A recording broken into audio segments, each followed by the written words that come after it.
Welcome, fam, to the SoulTribe Podcast, a place where hearts meet wisdom, where we gather together around our virtual kitchen table to share, connect, and grow together.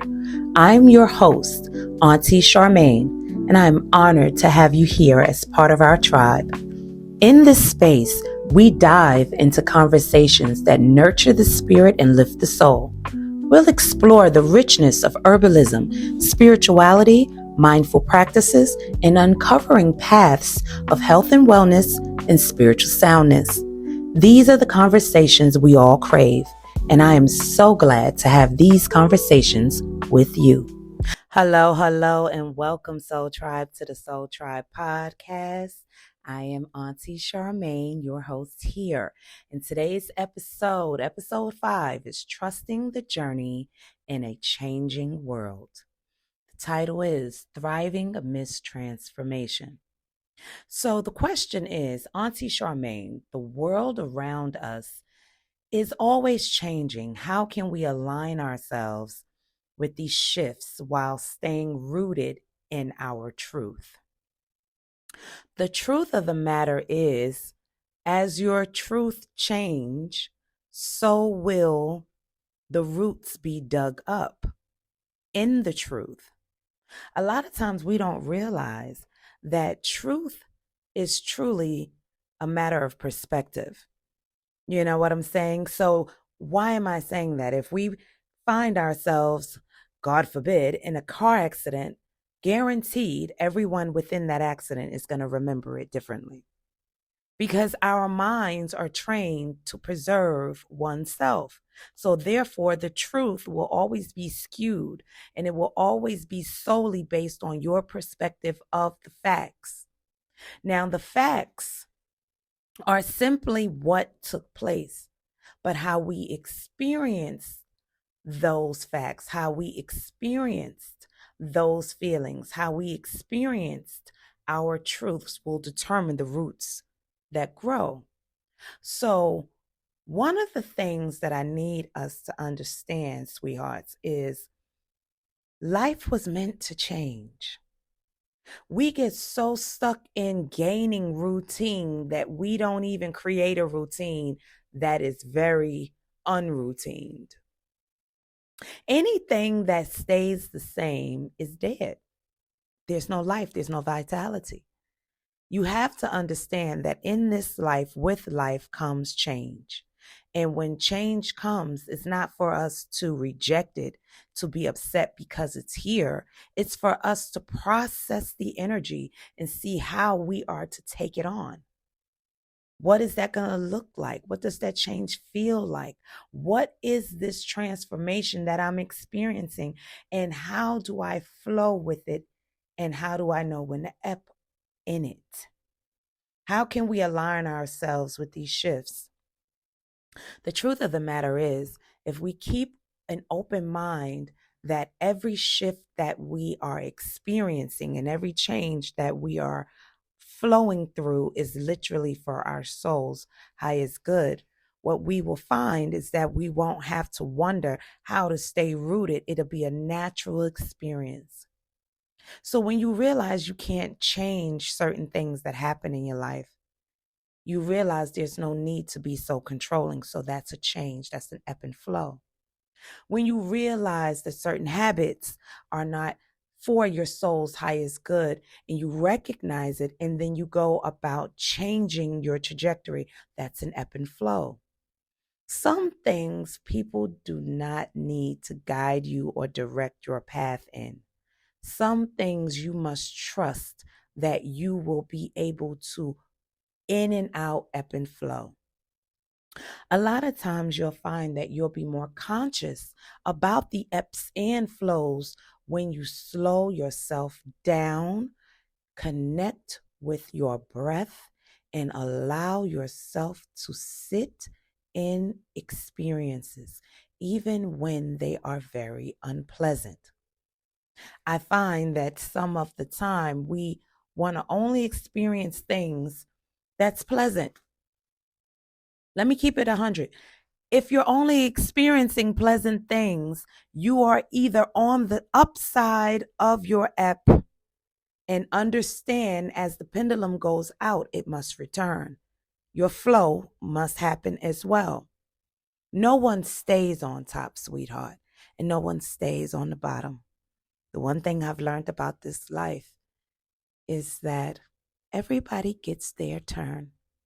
It's a matter of, will you be gaining your turn walking in straight back, or will you be crawling and out of breath when it's your turn? A lot of times we got to understand that a lot of the things that we're experiencing is because we don't have a rhythm to life. We forgot the 7 principles of the universe. We forgot the importance of ebb and flow, rhythm, the law of attraction, the understanding of manifestation, respecting the principles of the way life is. All of those things that connect us to the more intuitive parts of ourselves, the more spiritually sound parts of ourselves, the more guided parts of ourselves. Those are the parts that we're supposed to be developing even more in and connecting with more. So everything that's practical right now, paying your bills, going to work, yeah. We all know those are things that we got to do. We have to pay bills. We have things to do. Idle hands are for sure the devil's workshop, because when people are bored, they do all kinds of crazy things. So for sure, we got to stay busy. But what are we staying busy with? Are we staying busy with things that really are productive and really help move the needle forward in a positive trajectory? Or are we ebbing and flowing and hyperventilating and struggling with, like, what I call spiritual PTSD? How can you trust a journey that you're scared to death of? So then the question goes to, well, Auntie, change is consistent. Growth has to happen. But how do I trust the journey in using my intuition to navigate these life transitions? The only way I know for a person to trust their intuition is to actually experience it with one or many of your spiritual gifts, and allow those spiritual gifts to come alive. And as they speak to you, you either hear them and stop in your tracks, acknowledge them, or you hear them, stop in your tracks and think it's your imagination and ignore them. Ultimately, they're going to guide you, whether through hard lessons learned or blessings gained. I mean, truly and solely, this is up to you. The way this life is going to go, it is up to you. However, since you are playing the game of life, you might want to enjoy it. I realized something, that when we ground and root ourselves in a certain way of thinking, in a certain way of being, transformation is very hard to come by, because we don't value, appreciate, or understand the importance of allowing ourselves to sit in an experience that we are unfamiliar with, not knowing what the outcome is going to be, but somehow, some way, some shape, some form, we trust that everything is going to work out in our favor. That's transformation. When you can constantly think about something negative and then negative comes, or you can constantly think about how you want your life to go, and actually getting still, quiet, going to that creative space, and then pulling it from that creative space into a more masculine energy, which is the doing of what you're seeing from within. And whether that is using crystals, or whether that's just prayer and meditation, whether that is drinking your herbal tea and contemplating, whether that is getting lost in the forest and allowing yourself to just sit in life and be one with yourself. Those are all the things that are going to allow us to move the needle forward in a way where we are going to stay transformed, because we're living a life that now serves us. Everything from staying centered, guided meditations, journaling, grounding ourselves, all are important into the new direction life is requiring of us. Again, change only happens to those who want change. And those who desire not to change, they tend to pass on very graciously. That's just life. We must either evolve or become extinct. Because nothing on this planet is the same as it was 100 years ago. And 100 years from today, nothing will be the same. So the moment we can get comfortable with these ideas, these concepts, we have just now entered into a brand new world.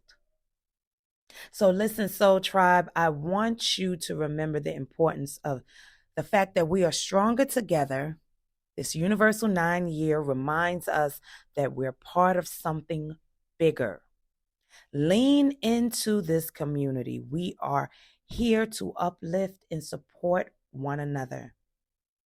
And everything that we do, at least we got each other. So I'm sitting here with you and you sitting here with me at our virtual table, sweetheart, and we got each other. So I'm looking forward to us joining each other again next Thursday for episode 6. Episode 6, Celebrating Growth and Fulfillment. The title, Reflecting on How Far We've Come. Oh, wow. And what a journey it has been. All right, y'all. I'll see you guys next Thursday. Peace and love, y'all. Thank you, beautiful souls, for joining me today at the Soul Tribe. I'm so grateful to have you here in this sacred space we share, a place where we can grow, heal, and remember who we really are together. As you go back into your life, I invite you to carry the wisdom that we shared here today. Let it guide you. Remember, alignment with your spirit, living with intention, connecting deeply with each other is what makes our journey so powerful, so wonderful. If today's episode spoke to you, please share it with someone who may need these words. And know that Auntie is always here and will continue to show up for the Soul Tribe. If you wanted to know if the Great Awakening has happened, you are proof of it. You are absolute proof of it. You are growing and waking up, and you are seeing that your spiritual gifts are so much more readily available to you. It's not your imagination. Oh my goodness, what a journey. Peace and love, y'all.